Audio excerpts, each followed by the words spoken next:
Hey agents! If you're a new player or you're returning to the game, the inventory view of the user interface can be pretty confusing. The UI has changed here and there over the years, but the overall structure has remained intact. It looks really cool, but it's super busy and the small details aren't obvious. Fortunately, you have me, and I'll walk you through it. Before I dive in, I want to be clear that this is not a build that I run, but I set this up specifically to make this walkthrough more clear. So, if anyone goes around saying, "Look, Shinden has a nonsense build, he sucks," then I'm adding their names to a list where I won't answer their calls for backup. Yes, this is my god-tier magical magnification Meta Metallica build. I'm kidding. You know that, right? Let's start with the basics. I'll hit item details and slide out the detailed view, so I can confuse you more. Just kidding.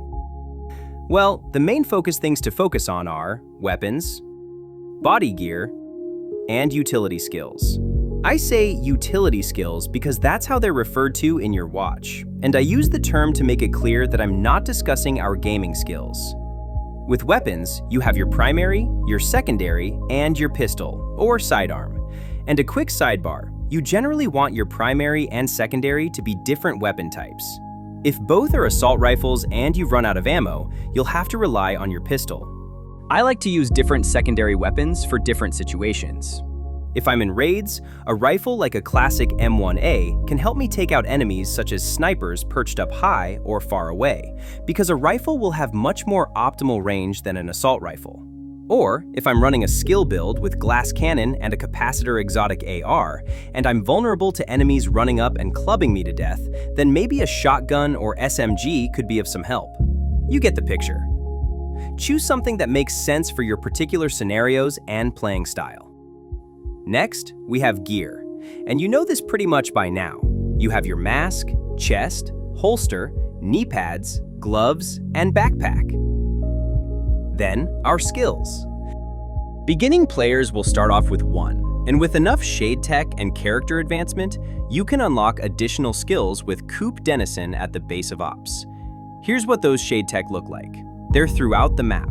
When you've scavenged enough of them, come to this menu to unlock the things you need.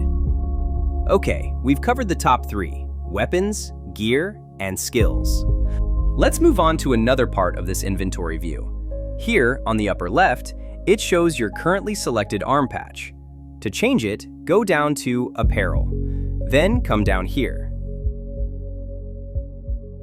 Some patches come with awards, accomplishments, and commendations. As you can see, my favorite is the default. Next, if you belong to a clan, you'll see the clan banner right here. That's the same one you'll see in your clan room. This one below is Commendations.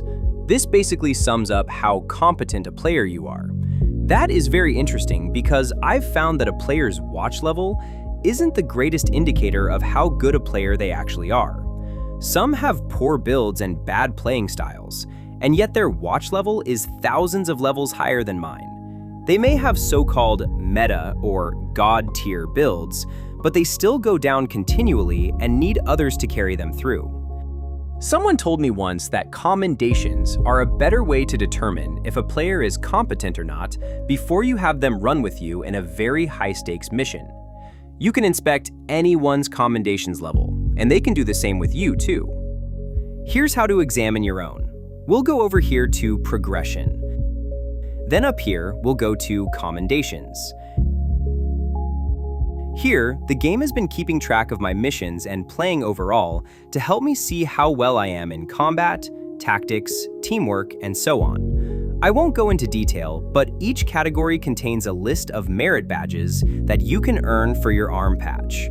If you wanted to, you can track each of these individually, but honestly, there are so many, and there are already daily and weekly projects and a great many activities in the game that these will come by naturally. I've mainly focused on regular playing and earned these commendations as a byproduct without realizing it. When these become full for you, remember to collect your merit badges. If a player has a high commendation level, I might feel they're competent. Are commendations a good substitute for watch levels? Let me know what you think in the comments section. Next, we have your character's specialization. In my case, I'm using Gunner, and the Gunner specialization weapon appears here, so you have 2 indicators to help you determine if you're using the right loadout. If you're just starting out, you won't see this feature just yet. You'll have to advance your character enough to unlock them. Once specializations become available, the specialization desk will open up to you. Each specialization gives you even more power and capabilities. They're really cool. I won't go into detail, but each has a tree. The more you use each specialization, the more you'll earn points to unlock everything you see here. Be sure you unlock and fill them all. Then, here on the bottom left is your Shepherd rank.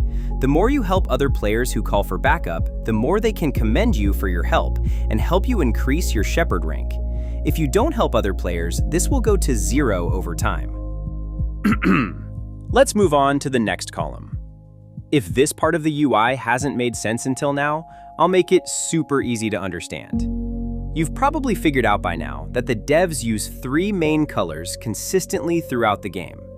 Red for offense, for DPS builds in damage-related attributes, and if you've unlocked your watch, you'll find the offense attributes in this square, and you'll spend watch points to increase them as you advance in watch level. Yellow is for utility, or skills, for builds that reinforce the DPS players, whether that's for healing, damage, and so forth. In your watch, your utility, or skill-related attributes are here. Finally, blue, for defense, for those tank builds that attract and concentrate enemy attention so that DPS and skill build players can focus on enemies with reduced danger. In your watch, they're over here. If you've not examined your watch closely, take some time to familiarize yourself and spend any unspent watch points. Otherwise, you're leaving a lot of advancement on the table. So, red, yellow, and blue. This wheel represents the proportions of each color category. Over here on my character's body, I have 4 red core attributes, 1 blue core, and 1 yellow core. Let's zoom into one of the gear slots so you can see the smaller icons in the bottom left. The core attributes are represented by the first and larger icon in each slot. Each gear item will have minor attributes. Some types of gear will have 1 minor attribute. Others will have 2. Hey, the more the merrier. With backpacks, chest armor, and masks like this one here, you'll have an additional gear mod slot. So be sure you make use of the slot and choose something meaningful. So what does this section mean? It means this loadout or build has 4 red cores, 1 blue core, and 1 yellow core. I also have 6 red minor attributes such as critical hit chance and critical hit damage, 2 blue minor attributes, and these happen to be a hazard protection and an armor regen on the build. Finally, I have no yellow minor attributes on my build, such as skill haste and skill damage. This donut chart shows the proportions of the sum of all the red versus yellow versus blue. You can see that I have more red than any other color. This isn't a guarantee that I'm powerful. In fact, even if this were all red, it's still not a guarantee. You'd have to approach a build strategically to achieve higher levels of power. So if you're still learning, check out the Build System Series playlist I have on this channel. By the way, the donut chart doesn't represent gear mods. I'm not sure how helpful it is, but it's certainly a nice aesthetic to go around your watch level. Now, this next section will change based on whichever weapon you've selected. In this example, I've selected my primary weapon, so you can see the word primary. Here is the sum total of foundational, always-on weapon damage per bullet hit, just like in the right-hand details view. The RPM, or rounds per minute, basically the rate of fire. It's off by 1 point, but that may be due to a different method of rounding. That's one of a variety of weird and quirky inconsistencies in the game engine. And then we have magazine capacity. Pretty straightforward. As this isn't a tank build where I might have all 6 blue cores, I have just this 1 armor core. This represents my current armor level, and this represents my health. If enemies take out your armor, they'll begin to damage your health. Here's what that looks like in combat. The white bars are your armor. The orange bar is your health. To stay alive, you'll have to make sure that neither of these goes to 0. Ooh, that had to hurt. Always use cover, agents. Don't run and gun and take unnecessary risks. Always watch your 6. Down here at the bottom is skill tier, and this is possibly one of the most confusing for new players. Right now, among my 6 pieces of gear, I have only one piece of gear with a skill tier core. So this skill tier bar here shows only one bar lit up, and the rest are grayed out. Skill tier basically powers your utility skills. The higher the skill tier, the more powerful or profound your skills. Take this assault turret as an example. With no skill tiers, it'll do a decent job. With one of my 6 gear items sporting a skill tier, that one skill tier will increase its damage and health. If I decide to go all in with a skill build and have a full 6 skill tiers, this assault turret will dish out even more damage and have more health to withstand enemy attempts to destroy it. Okay, we're nearly done. I pointed out earlier that this represents your current specialization. If there's a particular specialization that goes with a specific build, you can save that in the Loadouts menu. I won't go into detail, but Loadouts can be accessed down here, and the game will give you up to 16 slots to save different kinds of builds. Here, you can access seasonal modifiers. The developers give us different features based on their seasonal calendar. These can add some complexity to your gameplay. Some love it, some find it confusing. And by the time I fully figure out a season, it's over, and the next one is already online, giving us new things. And finally, the watch. The rest should be pretty much self-explanatory. But before I go, I want you to see this area, called tutorials.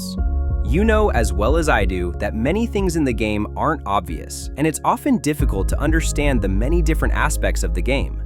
After all, it's a pretty complicated game, powered by a very sophisticated build system. Some players like to learn as they go, or learn organically, but I found that this approach will slow your growth and hold you back. I encourage you to upgrade your knowledge. Here in the Division 2, knowledge is power.